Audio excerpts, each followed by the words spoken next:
So here's a question from one of our beautiful community. Why do I still feel broken even though I've done so much inner work? If you can relate, let's dig a non-dual wisdom well. Let's explore this so that we can see for ourselves what the deeper truth in response to this important question is. I'm inviting you to use your imagination for a moment.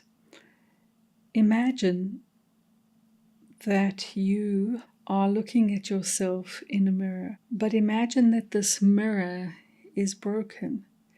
It has cracks in it, distortions in it. Now, if you didn't know that you were looking at the mirror and you took the mirror reflection as the self, you may feel, why am I always broken, even though I've done so much work on myself?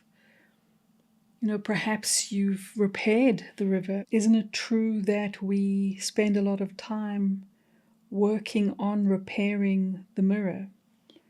And that's not a wrong thing. It's an act of kindness. It's an act of love. We don't want to suffer. And we see there is a pain, there is a resistance, there is an emotion that makes us feel uncomfortable. We experience something in ourselves. We notice thoughts and feelings and sensations that we don't want. And so we do a lot of work to not feel pain. Like every creature on this planet, even a plant, will try to grow towards the sunlight, towards the water, will grow through concrete if necessary. Every creature has a biological imperative on this planet to seek pleasure and avoid pain as a survival mechanism. It's hardwired into our physiology. And then for many who are on a personal development, personal growth, spiritual growth path, a lot of energy and time is put into understanding, how do I heal? How do I transform? And we might experience relief. We might notice that our emotions become lighter, our mind becomes more free. Something that used to trigger no longer triggers. And yet, if the world shakes like an earthquake, this mirror still can crack again. If we experience something traumatic, if somebody says something unkind, if the world around us and the ground beneath us shakes because of things that are beyond our control, that mirror could crack again, it could break. So my question and the deeper inquiry here, what wisdom calls us to, is to ask, is what I am seeing the true I, or is it that which is seeing the true I? And we're not saying that what we are seeing doesn't have a reality, doesn't exist. It does. But when we tie our sense of identity to that which can break, that which can be subject to life's endless march towards the finite, towards death, towards an end, when we live in a reality and in a world that is endlessly being shaken like a snow globe, right? That we are tossed and turned by the tidal movements of collective, sometimes collective insanity. Then not only do we suffer the experiences of what it means to be human, but we also suffer from believing I am this that I see.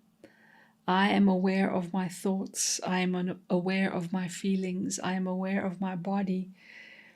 And when we take that as the ultimate and only self, every time a crack forms, every time breaks happen, every time the heart hurts, every time the mind is confused, every time the body suffers, we believe that we are that, and therefore the suffering is multiplied. So what if I can offer you a different way of seeing? Not as a belief, not as something to believe, but as an experiment at first, and then ultimately, potentially, something to see for yourself. Because I feel it is so important these days not to swallow another belief. We want to ultimately see for ourselves, don't we? Just like we want to eat a meal to be satisfied, and many of us want to eat nourishing food. We don't want the quick fix toxic food. We want the same from knowledge. We want the same from our seeking our spiritual path. So what if we discover that what I truly am is not subject to the brokenness, even when the mind is stressed, the heart is longing, or the gut is pushing back, even when the mirror is broken, that we discover a ground of being, a ground of seeing and a true being that is ordinary and available. Then identity takes its true and rightful place. And even the concept of identity is evolved and changed. And in that there is some kind of freedom.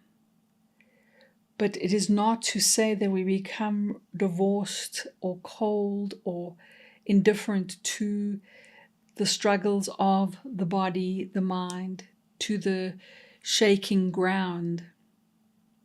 In fact, I feel like when we realize the true self for ourselves, it gives us more capacity to become sanctuary for our own hearts, become an oasis in the desert for our own minds, and to even provide the nervous system with a song of peace. So even though we put a lot of work into healing, into our growth, to our inner work, why am I still broken? I invite you to be kind to yourself. Nisargadatta, if I can say, very ordinary sage and teacher of non-duality, one of my favorite quotes is, "You cry because you love yourself." And I feel like that points to that mirror that I was using in the metaphor. The mirror doesn't stand alone. Our heart, mind, gut, body, these songs of life, I like to call them, they don't stand alone. And even realizing the true self, realizing that what we truly are, that true being is not contained and defined and limited to and packed into this seemingly separate identity. So even when we realize I am this that can say I am awareness, I am open seeing and being. And even when that ordinary recognition becomes established, we cry because we love ourselves. So be kind. Don't compare yourself to what appears to be an awakened being or teacher. Don't put yourself over here and then see the teachers and the teachings as something, well, they must be so superior and they must have got it. And then what you feel like is you feel small, or you feel like you're failing because there is suffering. Any true teacher knows that there is no teacher, there is only teaching. So it all becomes verb. It's like the songs sing through us, and any true seeing recognizes that the I in you and the I in me is the same. that it is only what we see, quote unquote, in the mirror, through the lens of the mind, through the lens of the heart and the gut, through the lens of the body, perceptual, localized lens, that it appears that you are separate and I am separate. Just like puddles of water on a beach may all have a reflection of the sun, even though there is only one sun above, that if your body and my body and someone else's body and someone else's body were all standing at a little puddle on the beach, we would all claim a separate sun when there is only one sun. And this is where we find, and I'm now going to quote a physicist, unbroken wholeness, not just as a concept in science, but as a lived, felt experience, that you can come to know the self that you are, that is never broken, that is what I call untouchable, is an untouchable self. Not because it has a barrier, not because it has a wall around it, but precisely because it doesn't. And this does not mean the physical body, that which is appearing as separate, standing next to the puddle, doesn't need food, protection, shelter, emotional boundaries, etc. And that deserves our care and our love and support through its own journey of being human. And I know it seems like a paradox, and seeing through wholeness and true seeing is a kind of paradox, right? It is to realize the astonishing and simple and ordinary truth that this that is I is the same I behind all apparent puddles of water, and that even though the reflections seem to be separate and are subject to breaking, pain and suffering, that this is untouched. So when our hearts ache and when our minds stress and when our bodies are suffering, there is more compassion, I find, and more movement of love to care for these precious expressions of life. And we give to that which can be broken rest and sanctuary and peace and love from that which is never touched and can never be broken, true being and true seeing.